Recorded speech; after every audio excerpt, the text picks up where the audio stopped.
Another 50 basis point interest rate hike. Woo! Another one from Canada. Shocking or not shocking?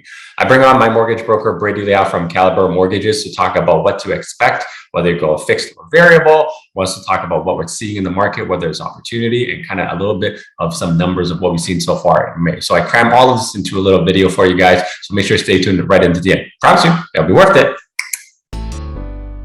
The Bank of Canada took another aggressive step in its hiking cycle, raising the overnight interest rate by 50 basis points, the second consecutive half-point hike. And it also warned it will be more forceful, if needed, to tackle inflation. Now, the hike itself was not a surprise, but the statement is likely to fuel speculation. Policymakers, led by Governor Tiff Macklem, are considering a faster pace of tightening than they had been suggesting. The overnight rate now at 1.5%, and most expect the bank will keep going until it hits 3%. The bank also says inflation is likely to remain elevated, and it's already at a 31-year high. At the City News Business Center, I'm Chris McCusker. Mr. Leow, welcome back to the show. Welcome. Good to have you back again. Thank you so much, Sam. How are you? I'm good, man. I'm good. So I played that video for you because this is a reactionary video to obviously the interest rate hike announcement that just came out this morning. Your initial thoughts? Are you ready to get busier? You think it's busy? Go. Okay, put it this way. I am opportunist. Okay, like I always look for opportunities, right? So when I see interest rate hike like this, I run some calculation right away based on the situation. And like there's one calculation that I want to share with you is that, like, first of all, yes, the interest rate hike is concerning. Is a lot of people actually like worry about it. But then obviously the situation is that if the pricing is going to drop, I think it's going to be a good time to buy, because obviously there's a fact, which is we always have the new immigrants coming to Canada, and the housing demand is still there, supply is still very limited, right? So based on different based on different location, in some Bulunda area, maybe like Newmarket, Aurora, they drop quite a bit. But then in the downtown core area, when they like literally don't have enough inventory anyways all the time, the pricing didn't drop at all for the past few months, right? Because that's actually where the area that me and my wife actually investing into. So when the interest rate hike, a lot of panic seller, they worry about the situation or whatnot. I think right now it's actually a very good timing and opportunity that we can actually get something 20% under market value, right? So the calculation that I ran right away after I heard about the interest rate hike today is that let's say before we were actually purchasing a property for 1.2 million, 20% down payment, okay? At 3% interest rate, monthly payment should be around $4,047. Is that right? Wait, with the new rate, that's the new variable, No, right? It's private. that was like, I was referring to like 3%, which is kind of like the variable before, okay? Yeah. On the high side, yeah. But let's say 3.5%, 0.5% increase now, right? So the new payment is $4,310.83. So the difference is only like $270, something like that. I think it's like $25 per 100 grand of mortgage on the something like that. Yeah, something like that. Something like that. Yeah. So, but then think about this: if you can find some panic seller and you actually bought the same property, a similar property for, let's say, 1 mil, we all know that we could do that, right? So yeah. Let's say instead of 1.2, we got it for 1 right now. Even at 3.5%, the monthly payment is actually $3592.36. So it's actually less than 3% of 1.2 mil. Yeah, right. And that's effectively assuming a 20% drop in the price if someone is, scared and letting it go, right? Yeah. You know what?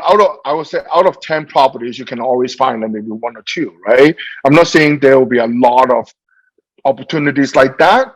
I can tell you the most recent purchase that we made is actually before this rate hike, about think 2 weeks ago, we bought a triplex in downtown East End area, Wolfenley, surrounding area, would say around 1.4 mil at the moment.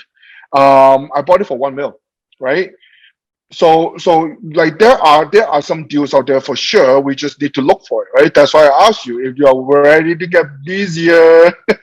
Yeah, we have some privates where people need to get rid of the deals as well. It really comes down to like what we tell our clients, like, yes, the interest rates went up, but you can find a deal, it's great, but you have to know how to find it, right? So Yeah, like, exactly. you have to find the sellers who are motivated and who are actually needing to sell. Because anyone who's bought and they're just testing the market, they're not going to sell. Like we're still seeing some of those people who want pricing for February, and it's just not going to happen, right? Exactly. No, I Exactly. agree with you. But were you surprised about the 50 rate hike or 50 basis point rate hike? Not really. Not really. I think it's the proper measure for the inflation. Like we just all need to adapt it, right? Like it is what it is, and how are we going to find the opportunities in different timings, right? So when the house pricing was booming, rate was low, okay, obviously like you want quick flip so that you can actually make some quick profits, right? But then right now the market shift. I believe buy and hold is actually a very good strategy. Is that like you can actually buy something in the like lower like below market value right now, and then just hold it long. And you know what? Eventually, the price is going to go back up, and basically you are going to make a fortune when you actually buy low, sell high, right? Yeah, but what do you say to people who says that prices are going to keep dropping, right, based on interest rate hike? I guess that's kind of the biggest worry that maybe our clients are looking at. Well, you know what? We can always look for the market comparables for clients. Meaning, like obviously, as I mentioned before, the Balunda area, for example, the term that I use Balunda area is like Markham, Richmond Hill, Aurora, Newmarket. A lot of these areas that they actually had a lot of new immigrants looking at, and they actually kind of like bidding war going on all the time, inflated value because of all those overseas buyer or whatnot. Those area actually dropped the biggest, right? But then when you actually look at some areas like downtown core, none of those areas actually dropped, right? So I would say if they worry about continuous market dipping, I think first of all they need to look at the area. Second of all is they got to understand one thing, that even though the interest rate situation, okay, right now that we are in, is not going to fix the challenge that is not enough supply to the ongoing demand. So I believe that the price will be adjusting, but it's not going to be crash or drop too much. That's how I really look at it. So I'm going to play devil's advocate, and I kind of disagree with you. I think we're in for a rough ride for the next, call it 6 to 8 months. Okay. I completely agree with you. I think I put a video last week about like if you hold an asset, buy and hold for 10 or 5 to 10 years, you're fine, right? Because macroeconomic trends of immigration coming in, good jobs. But I think for the next foreseeable future, I think we're going to see price drop continue. Like, I would actually like your reaction to like, what do you think the July 13th announcement is going to be? You think we're going to see another 50 basis point rate hike? Honestly, I don't think so. I think that's about it. You think so? You want to bet dinner on it? I think we're seeing another 50. Well, as I say, like we just need to adapt it, right? If it's it comes, right? Like I think it's coming for sure. I said like 80% just because I think the banks have to look like they're fighting inflation, and housing is only just like a side effect of rates going up, right? And even if we get to say 2%, that brings us up to basically where we were in 2018 at 1.75. I still think ultimately rates are still very low, and you should still buy the asset and hold on to it. But I think we're in for a little bit of a pain in the short term, in the 6 to 8 months. And then my long-term thought process, and obviously it changes based on things that happen in the world we can't control. I think we'll probably see a rate hike in 2023 because something's going to blow up. Well, honestly, what we cannot control that anyways, right? All we can control is ourselves and what we can actually plan ahead for our portfolio, right?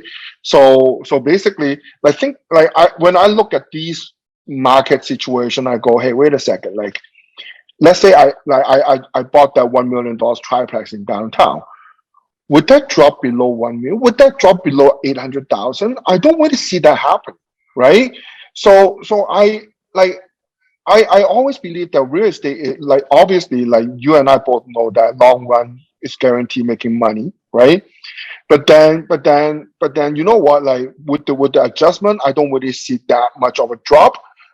If you can actually get some good deals right now. That's what I'm always trying to say. Because as I said, there are so many people panicking about the market trend. And if you can get something 20 to 30% below market value. Well, yeah, of course. If you can get 20, 30% below market value, it's a good time to buy regardless, right? Because 20% takes you back, February? So you're basically back at those prices. I think it's more so long term. If you can find the deal, it's worth to hold it. But the thing right now people are concerned about is just one, what a deal looks like, and also how systemic of an issue that it's going to drop, right?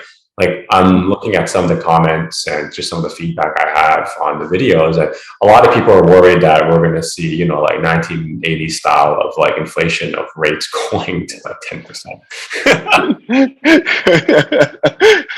I don't think so. But I think it's complete different era right now, right? Those information technology status, all those economy infrastructure before, it's completely different era, right? So I don't really see that happening. Yeah, I'm pretty sure we're going to end up in a recession, and then they're going to have to that's the breaking point where they have to reverse rates. Yeah, and I'm thinking it's in Q2, give or take. But what are you seeing on your end? Because you're going through a lot of mortgages, right? Obviously we all know, or anyone who's worked with you knows you have a superpower on the appraisal side. But are you seeing a lot of people, or even people in your industry, under appraising right now? Because I'm hearing from a lot of phone calls, people are calling trying to fix these things. Well, still fine. Yeah. Well, that's superpower. Yeah, exactly. So I don't see any problem happening so far. The biggest one is 200,000 come light, but then my man is still able to fix it, right? So I don't really see that would be an issue if I can actually able to use my appraiser, right? So yeah. But what about kind of people who need to get different rates on, even say from a B lender renewal from last year, right? Because you do a lot of private and B lenders. So aren't those people renewing at a big rate hike increase? Yeah, they are. They're panicking. So what's the current rate hike now? Because B lender before was 3.5, which is now an A lender. Yep, that's right. B lender right now is standing around 6 to 6.5. Yeah, so we're back to pre-pandemic rates, right? Yeah. So what do you suggest for people in those situations? Well, I usually ask people to give me about 3 to 6 months time to help them prepare. For example, some people that they are in a B lender mortgage right now, and they want to. I need about 3 to 6 months to help them construct the situation. For example, maybe getting a part-time job and then get another income. The part-time job, all I need is 3 paychecks, which is 1.5 months, and then I can use that income right away. That kind of stuff. I don't need people to find a new job and work there for one whole year straight, 2 whole years straight in order to use it, right? And then, or maybe some people that they actually have they sold a house, or maybe their family has money. I ask them, hey, you know what? Ask your family to put some money in your account for 3 months, and then I can use a high net worth program to help them switch the mortgage back to a bank, right? So all those program, all those ideas usually take about 3 to 4 months time to plan ahead. So I do help a lot of people trying to move out from the B lender by helping them to set it up. But are you seeing anyone who maybe is coming to you trying to find a solution and didn't have that kind of time? Are you finding those people needing to liquidate? Well, you know what? I don't really see anyone actually liquidating right now. Even though the rate is actually quite ridiculously high with B lender. But then, It's all right. yeah. But then obviously they, instead of liquidating it, a lot of them, they actually suck it in. They go, hey, you know what? I'm going to pay 1 more year high interest, and then we'll see what's going on in the next year, because they don't want to sell low right now, right? Yeah. So it's all about math. It's all about math. A lot of people, if they like, if they can afford the stress test that we actually used, usually they can afford the rate, the nowadays rate situation anyways. But it's just about if they qualify, right? Because now if you're moving them from B to A, they have to qualify under the stress test, which they didn't before. And now I guess the fixed rate is over the posted rate, but the variable is still under it, right? So so the only way to make them qualify would be if, I guess, another source of income or lower LTV, right? Yeah. Or maybe more asset, right? Like just quick story. I have one of the client who is a waitress, makes about $35,000 a year to get a nine. Right? On paper, yeah. Right? And I helped her get $975,000 mortgage with Scotia, right? So how did I do that? Is that she actually just recently sold a property with her aunt together, and the proceeds was actually in her account alone. So I told her, hey, you know what? Before you're giving your aunt her share, leave it there for now until I get a mortgage for you. And then I used the equity, about $1 million equity sitting in her account, to help her qualify that $975,000 loan first, right? Oh, that's so clever. That's clever. So people call you to fix problems. Legitimately, right? So obviously, like, there are so many different ways of doing things, and if people they can, like, the family has some situation like that, like someone's just sold a house, someone has some money, and then just put it in your account for like 3 months, and then I can use that money for the equity program to help you switch back to A bank or whatnot. So yeah, there are so many different ways of handling the challenges. Yeah, for sure. All right. So what do you recommend to people right now who are closing something? Do you recommend they take variable, which is, I guess, at 3.5 now, or do you take the fixed, which is at 3.8? Actually, 3.8? No, 4? 4 something already, actually. Okay, Scotia, we all know Scotia rate is slightly higher than other 4s, right? So Scotia standing at like 4.94 right now for 5 years fixed. Ouch. TD is like 4.59, something like that. So TD is not too much cheaper anyways. A lot of banks are actually at the 100, maybe 125 basis point spread between fixed and variable still. Something like that, yes. So what do you recommend someone do if they're working on a property? Yeah, and remember when we get fixed rate, we need to go through the stress test, which is the contract plus 2. Yeah, so that's using the benchmark rate. Exactly, that will be higher, so the qualification will be lower. Right? Yeah. So still, like, I truly believe that variable rate is the best way, even though right now under this climate, because variable rate giving you the options, the flexibility that you can offload the property anytime you want. You can switch to fixed when the fixed is actually starting to drop a little bit again. You know, you can do so much more with variable instead of just fix it, right? So yeah, and what I've been telling a lot of our clients is that you can go with the variables of static payment. So basically all banks not named Scotia, essentially. Or I think First National is not static either. And you can keep your monthly mortgage payment the same. You just pay less of your principal down with a higher rate, but it doesn't kind of eat into your finances, so you don't have to sell the property. I think that's kind of like an elegant solution of in between right now. Yeah, yeah. So that would be one of my solutions for some of the clients. Obviously TD is doing that as well. So but then at the end of the day, we need to see how much we can qualify the clients for as well, right? Yeah. So, you always have to like play based on situation, right? Because if you don't have enough LTV to close the deal, then obviously the closing the deal is more important than the rate. yeah, exactly. But then you know what? Sometimes when I take a look at investing into properties, I always want people to feel or realize one thing that okay, you know what? I'm not going to speak on behalf of them. Let's say my own personal point of view, right? Like let's just say yes, interest rate goes up. Yes, the property become cash flow negative. Okay, but then when the property become cash flow negative, I want to calculate how much negative that is, and I want to see, hey, if that's negative, let's say it's like $500 negative.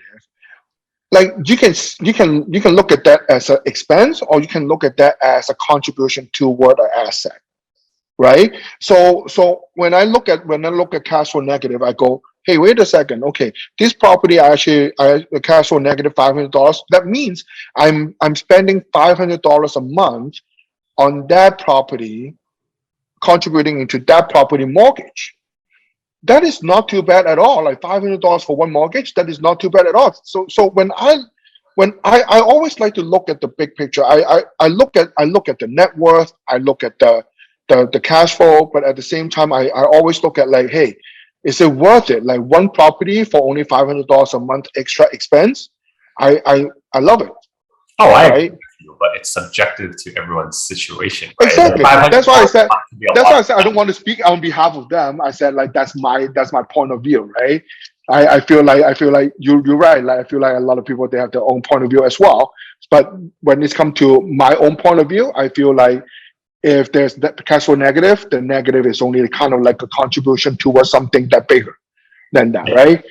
And it's always a perspective thing, right? Because like if you look in history, I think like in the 1920s, the recession, the Great Depression, there were tons of people who made tons of money, right? Yeah. Even in the pandemic, there are tons of people who had made money. Obviously, a lot of it was helicopter money helping, but in situations of crisis, you can always find opportunities to make money, right? And if you're the type of person to always kind of like follow the herd, you're generally sometimes left holding the bag. So it's not saying like, anyone listening to this, like buy a property now. It's like, if you can find the right opportunity, it's actually not bad right now, right? Like, you're, like you said early in the video, if you're buying like 20-30% on the market, like it just makes total sense anyways. Because unless you honestly think the interest rates are going to go to 10% and the market's going to come down 50, which I don't think it's going to happen. But like if you can find something like 20-30% from the peak of the market, that's a pretty good deal right now. Yeah, for sure. Honestly, like all they need to do is to keep trying, right? For example, like when, like I how busy I am. My wife is the one that actually bought all those properties, right? So it's always the wives. You and I are busy with other things. That's her full time. She's a full-time property purchaser, right? So, anyways, purchaser, not investor. Well, yeah, investor, yes. So basically, every time when she's ready to buy at a certain period, every week she actually submitted at least 10 to 15 offers. Oh yeah, because all the time. Yeah. Exactly. We believe that we don't try, we don't know, right? Like we don't know the seller mentality. We don't know motivation. Exactly. And knowledgeable, like we don't know anything until we submit the offers, right? So when she's like, for example, the one that we just bought, right? In Wolverley, triplex, 1 mil. The listing agent told us straight up that in 5 days she's going on vacation, right? So Agent, why would you say that? Anyways. yeah, she wants to get the deal done, right? So she, yeah, it was very bad. It was very, very bad. I can tell you, like the seller didn't know anything. It was estate sale. You know, he didn't invest any money into the house. It's just inheritance. So 1 mil, 1.1 mil, he doesn't really care. So we found something like that after 15 tries, or 15 offers submitted, right? So that one, only one other bidder, and then we kind of like outbid him by like 10K, and we got it. Like it was interesting, but then yeah, so it's just you have the right seller with the right motivation, right? And that happens a lot. Exactly. So but if you don't try, you don't know, right? So I would say you keep looking. If you find the right opportunity, then pull the trigger. If you don't find the right opportunity, don't force yourself. Like when it's come to property investment, don't get emotional. Don't get emotional. Don't rush it. Don't rush into it. Like you just wait for the right moment. You keep looking, keep searching, keep browsing, and then you go, hey Zen, wait a second, I found something. Can you help me look into this one? Right? Like all this information that we can, all these information technologies, all these apps, all these like website or whatnot, all this notification that you can receive in the areas, you know, like all this fun stuff. Like keep looking, right? After you find something, call Zen, call him, call Arnie, and then you know what? Find out more, right? That's what I did. Right? Yeah, exactly. All right, man. I'm gonna show you something that I'm gonna get your feedback on. Okay. So this is a chart that's courtesy of two guys who did some analytics from Habitat. So Market Watch Trev numbers don't really come out until like end of the month, right? Which is like next week or so. And this is what's happening in May as a snapshot. This is not to say it's roses and whatever, but like you can see here at the height of the average price on the top left side, we were at almost 1.3 mil. So the average price has come down about 80%. So we're down about like 4% from the peak of the market. But the ironic thing here is the sales to list ratio. It shows that it's still over 105. That means people are still buying properties over asking right now. Yep. So like it's one of those things where like not a lot of market is down a lot right now, but certain pockets are doing really well. And you can see here in this yellow trend line that, you know, there's no sales here. There's just flat line. Toronto, Mississauga, Aurora still kind of happening. There's a little bit of Brampton, Oakville, right? And everything's kind of leveling off. But what I want to kind of point out to a lot of people right now is it's always been the detached markets around the seasonality that has moved, and they're still kind of moving. And your average days on market is 12. So like some people who see this, they can see it as an opportunity, some players not. And it's kind of like what you said, right? Like the median sale price actually has come down a bit. It's like $1 million right now, like which is the average home that people are buying. And we are seeing some of this stuff where like the freeholds that are very affordable in the city, they're still getting multiple offers. I think Arnie yesterday just went into a freehold, like a sub $1 million one, and had 8 offers. So it's one of those things where like, actually, I don't want to comment. I'll get your reaction to me showing this to you.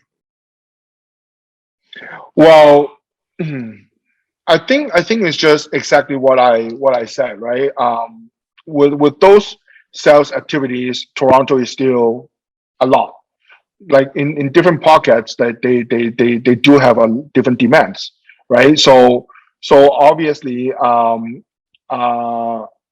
like with the sales price, median sales price going down, but there are still some bidding. Like what I see of that will be just like what I said, you got to try. Like seriously, you got to try. Some properties that they are more like more, maybe the marketing did a lot better. So just like what Ani actually went into, 8 bidding, 8 offers.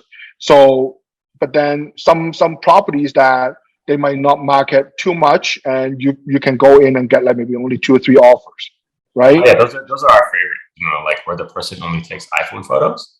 Yeah. Yeah, those are my favorite too. So yeah, you know what? Like I honestly, I see opportunity from this chart everywhere. Like I see opportunities from this chart everywhere. Like detached, Toronto. Oh, I love this chart. Yeah, it's going right, and it's not saying that like anyone who's watching to buy something again, right? It's just like the market's still moving, but like you need to know how to assess as an investor whether it's a good deal, or even as a homeowner whether it's a good deal or not, right? Like, and no one wants to be the one left holding the bag, but if there's opportunity right now where you don't have to compete, it's actually a pretty good market, right? And I've always said as investors, I like slower markets. I don't like the frenzied markets because they're competing with everybody, right? Yeah, yeah. Here's another one I'll show you, which is this one right here. This one's interesting. I don't need you to comment on this, but I just want to show this to you because you were talking a lot about this. This is kind of the rental market in GTA right now. And you can see that we're listing, like the rental market is actually going above asking, meaning it's in multiple offers right now. It's wild, right? Like when interest rates go up, the rental rates also go up. And we're seeing this a lot, even in some of our rental properties. That just a lot of people who are on the sidelines buying something, not buying something, and they decide to rent, and that's all applying in. We saw this in 2017 too, right? The rental market got really strong, especially the condos. Yeah, I love it. Like that's why the properties that I bought in downtown, triplex. I bought 2 triplex, 1 fourplex, and another duplex. So basically, all those I turn into like a 2-bedroom. 2-bedroom usually can rent about $2,700 to $2,800 nowadays, right? So those are great cash flow properties. But what I'm trying to say is that when even after the rate hike, the monthly payment went up by 200 something, but then look at this rent right here. One unit actually really high now. Like exactly. We're way above pre-pandemic right now. So like it is a balance on your cash flow numbers. Exactly. Correctly. Yeah.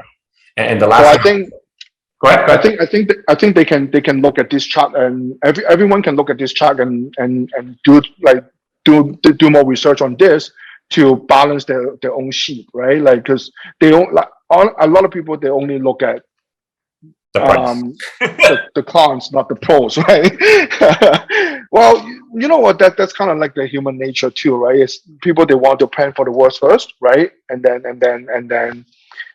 hope for the better, right? So, but then obviously planning for the worst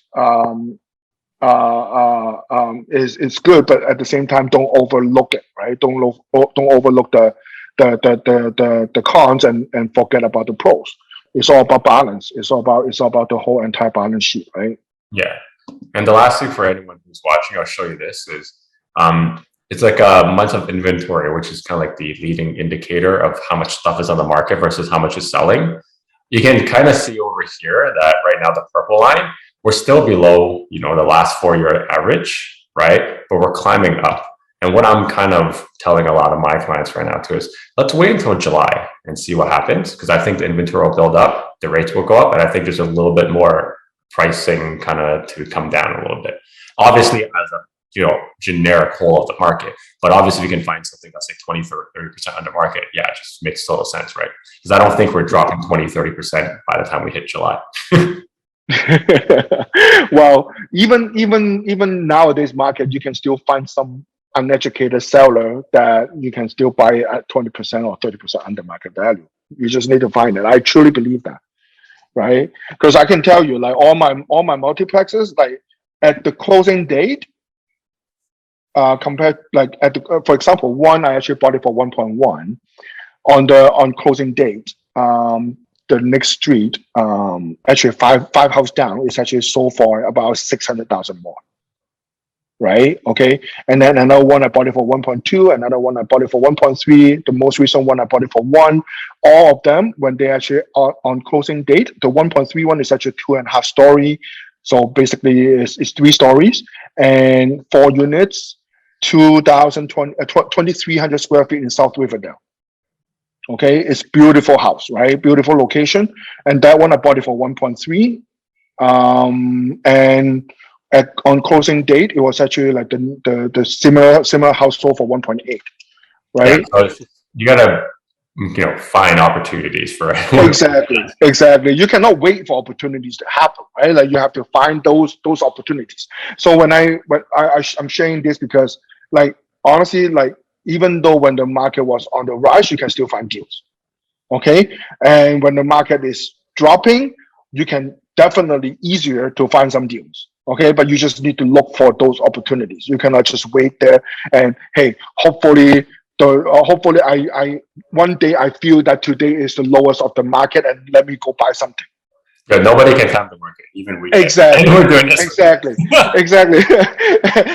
And if you don't prepare yourself, and if you don't find those opportunities yourself, you're just waiting for your gut to tell you that today is the day. That day will never happen, right? So basically, yeah, I like to find these opportunities. I can tell you, I'll keep buying. Yeah, for sure, man. All right, Brady, we're gonna wrap it up here. I know we're gonna respect your time. Anything you want to leave everyone with? All right, so like overall, I think right now, if people they still want to buy, there's still opportunity. We just need to look for the opportunities, right? And I can tell you that like my business is still actually busier than before the rate hike, because obviously there's still a lot of people they need to buy. They have to, right? Even with the market adjustment or whatnot, then you know what? Some first time home buyers now they actually feel that they can afford to buy one, right? So I would say that at the end of the day, if you run the math yourself, and if you think that your balance sheet actually works out, you know what? Go find those deals. Go find those deals. If you can find the deals, if you can find, like, let's not talk about 20 or 30% under market value. How about 10, 15, right? So if it's actually 10, 15% under market value, it's still worth to buy, right? So you can always look for those opportunities. I bought at least like 7 properties in the last 12 months, right? And my net worth, I think, went up by about 2.7 mil in the last 12 months, and all because I always looking for opportunities. I don't get emotional. I don't rush into deals. I don't rush into situation. When I see some opportunity, I run the math. I run some calculation, and then I pull the trigger, right? So you know what? I think Zen, Arnie, Eric, me, we actually have a good team. We have a lot of good things going on.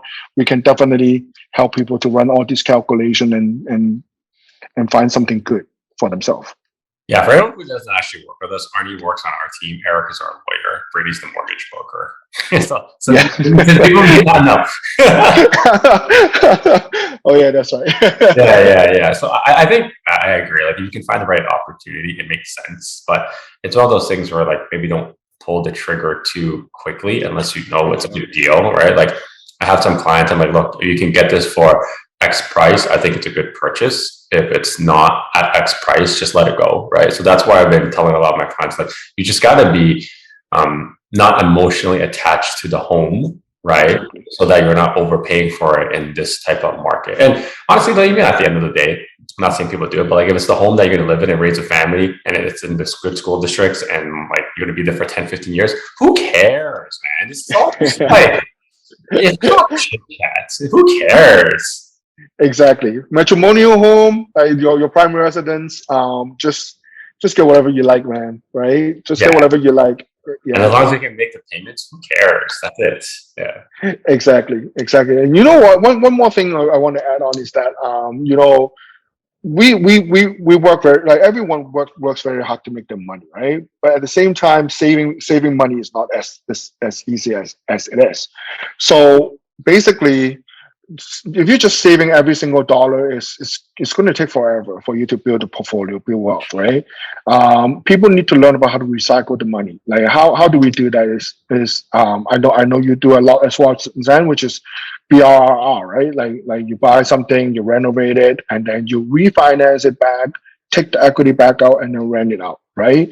So especially when, like, with this market right now, I truly believe that those will be the better idea, because you can look for something that is a little bit more beat up, and then renovate it. Okay.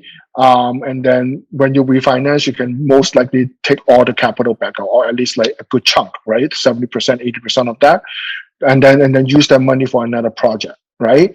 That way you can recycle the money on and on, going on and on, project after project. If you have a bigger capital, you can go through those like two or three projects at the same time, 2 or 3 properties at the same time, refinance, take the capital back out using the same amount of capital that you original use, and then move on to the next one, right? That way you can recycle the money all the time, and then basically you build wealth over a shorter period of time, right? So that's what I want to share. Yeah, the burst strategy is very, if done correctly, it can work really well. The problem is a lot of people don't do it correctly. Correct. They need your guidance. Yeah. All right, Brady, thank you for your time. Appreciate you coming on the show, and we'll have you on next time. And I'm sure, hopefully, maybe next time when we talk, maybe rates will be different. Hey, my pleasure, man. My pleasure. I'll talk to you soon. Okay, talk soon. Yeah. Okay, bye. Now that you're done watching this one, how about this one? Oh, you know what? This one's good too. Ooh, this one's really good. You know what? Just watch them both.